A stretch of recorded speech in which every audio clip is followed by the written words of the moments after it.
صلاح الدین ایوبی پریشانی اور غصے کے عالم میں ٹہل رہا تھا۔ کمرے میں اس کے مشیر اور معتمد بیٹھے تھے، یہ اس کے دوست بھی تھے۔ وہ سر جھکائے بیٹھے تھے۔ سلطان ایوبی اپنے آپ کو ہمیشہ قابو میں رکھتا تھا۔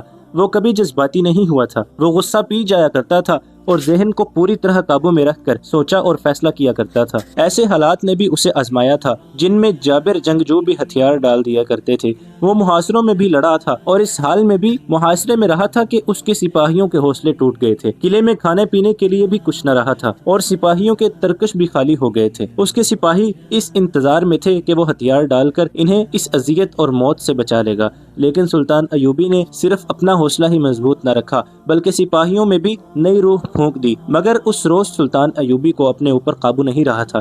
چہرے پر غصہ بھی تھا اور گھبراہٹ بھی۔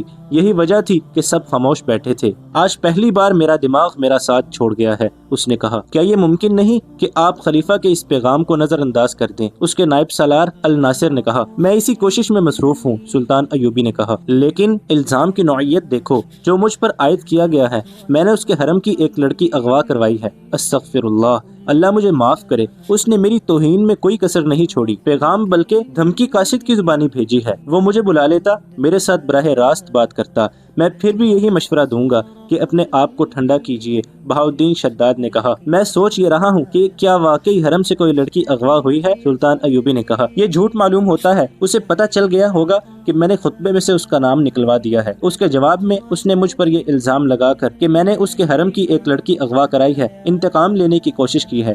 سلطان ایوبی نے عیسیٰ الحکاری سے کہا، ایک حکم نامہ مصر کی تمام مسجدوں کے نام جاری کر دو کہ آئندہ کسی مسجد میں خطبے میں خلیفہ کا ذکر نہیں کیا جائے گا۔ آپ اس کے ہاں چلے جائیں اور اس سے بات کریں، الناصر نے کہا۔ اسے صاف الفاظ میں بتا دیں کہ خلیفہ قوم کی عزت کا نشان ہوتا ہے، لیکن اس کا حکم نہیں چل سکتا، خصوصاً اس صورتحال میں جب حالات جنگی ہیں اور دشمن کا خطرہ باہر سے بھی ہے اور اندر سے بھی موجود ہے۔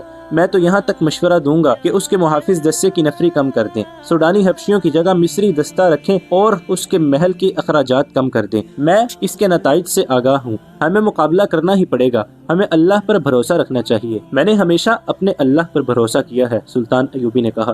خدائے ذوالجلال مجھے اس ذلت سے بھی بچا لے گا۔ دربان اندر آیا، سب نے اس کی طرف دیکھا۔ اس نے کہا، صحرا کے گشتی دستے کا کماندار اپنے 3 سپاہیوں کے ساتھ آیا ہے، وہ سوڈانیوں کی لاشیں لائے ہیں۔ سب نے دربان کی مداخلت کو اچھی نظر سے نہ دیکھا۔ اس وقت سلطان ایوبی بڑے ہی اہم اور خفیہ اجلاس میں مصروف تھا، لیکن سلطان نے دربان سے کہا، انہیں اندر بھیج دو۔ سلطان ایوبی نے اپنے دربان سے کہہ رکھا تھا کہ جب بھی اسے کوئی ملنے آئے وہ اسے طلاع دے اور اگر رات اسے جگانے کی ضرورت محسوس ہو تو فوراً جگا لے۔ سلطان کوئی بات اور کوئی ملاقات التوا میں نہیں ڈالا کرتا تھا۔ عہدیدار اندر آیا، اس کا چہرہ گرد سے اٹا ہوا اور تھکا تھکا نظر آتا تھا۔ سلطان ایوبی نے اسے بٹھایا اور دربان سے کہا کہ اس کے لیے پینے کے لیے کچھ لاؤ۔ عہدیدار نے سلطان کو بتایا کہ اس کے گشتی سنتریوں نے 4 سوڈانی حبشیوں سے ایک مغویہ لڑکی کو چھڑانے کی کوشش میں 2 کو تیروں سے مار ڈالا ہے اور وہ لڑکی کو اٹھا کر بھاگ گئے ہیں۔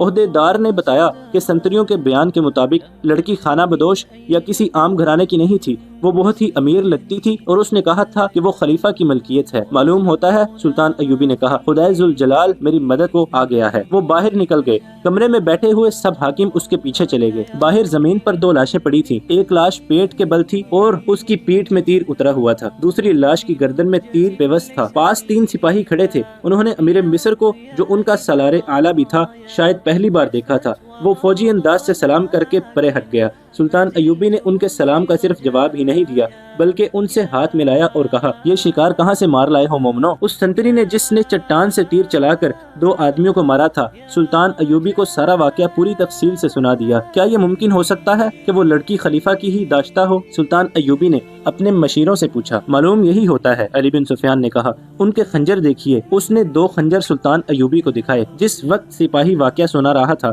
علی بن سفیان لاشوں کی تلاشی لے رہا تھا۔ انہوں نے سوڈان کا قبائلی لباس پہن رکھا تھا، کپڑوں کے اندر ان کے کمر بند تھے جن کے ساتھ ایک خنجر تھا۔ یہ خلیفہ کے حفاظتی دستے کے خاص ساخت کے خنجر تھے۔ ان کے دستوں پر قصر خلافت کی مہریں لگی ہوئی تھیں۔ علی بن سفیان نے کہا، اگر انہوں نے یہ خنجر چوری نہیں کیے تو یہ دونوں قصر خلافت کے حفاظتی دستے کے سپاہی ہیں۔ یہ کہا جا سکتا ہے کہ لڑکی وہی ہے جو خلیفہ کے حرم سے اغوا ہوئی ہے اور اغوا کرنے والے خلیفہ کے محافظوں میں سے ہیں۔ لاشیں اٹھواؤ اور خلیفہ کے پاس لے چلو، سلطان ایوبی نے کہا۔ پہلے یقین کر لیا جائے کہ یہ واقعی خلیفہ کے محافظوں میں سے ہیں، علی بن سفیان نے کہا اور وہاں سے چلا گیا۔